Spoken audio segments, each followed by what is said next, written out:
you really want me on the team. What's your approach to recruitment? You want first place, come play with me. You want second place, go somewhere else. Like, I would watch Magic play. I'd watch Michael play. And I would see them do these unbelievable things. And I'd say, can I get to that level? I don't know, but let's find out.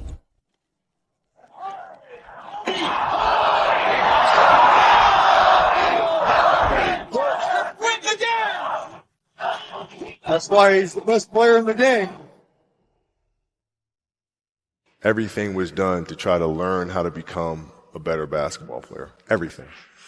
And so when you have that point of view, then literally the world becomes your library to help you to become better at your craft. So because you know what you want, the world's giving you exactly the information you need to become better at it. Because you know what you're looking for. So many guys tell stories about your work ethic. Yeah. What was really your work ethic like, and for how long did you stay disciplined?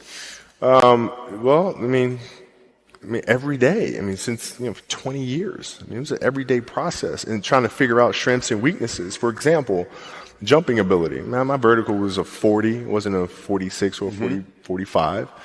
My hands are big, but they're not massive.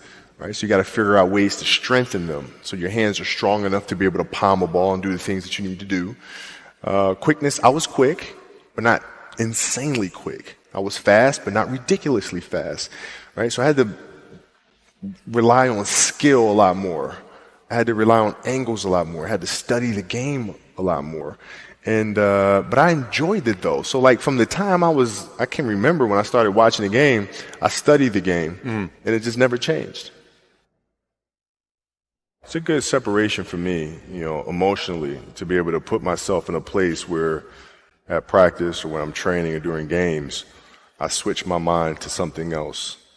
I switch my mode into something else, right? For me, it's the equivalent of Maximus Decimus Meridius in Gladiator picking up the dirt, smelling the dirt. It's go time, right? So that was my mental switch. It was like an actor getting ready for a film. You got to put yourself in that cage. When you're in that cage, you are that character.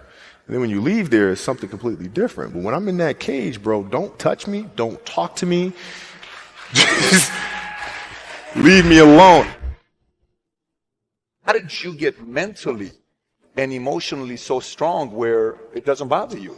Well, you got to look at the reality of the situation. Like for me, it's not, you kind of got to get over yourself.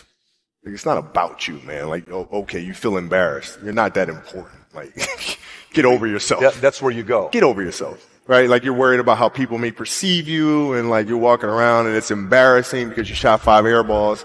Get over yourself, right? And then after that, it's okay, well, why did those air balls happen? Got it. High school, year before, we played 35 games, max, right? Week in between, spaced out. Plenty of time to rest. In the NBA, it's back to back to back to back to back to back to back. I didn't have the legs. So you look at the shot, every shot was online. Every shot was online, but every shot was short. Right? I got to get stronger. I got to train differently. The weight training program that I'm doing, I got to tailor it for an 82-game season so that when the playoffs come around, my legs are stronger and that ball gets there. So I look at it with rationale. And say, okay, well, the reason why I shot air balls is because my legs aren't there. I go, well, next year they'll be there. That was it. Done. Were there some names that you looked at and says, these 3 guys are as crazy as I am? I do. At the time, I deal with what I've referred to as Goat Mountain. I went to Goat Mountain, and I talked to Magic, Michael, Bird, Hakeem Olajuwon, Jerry West, Oscar Robinson, Bill Russell,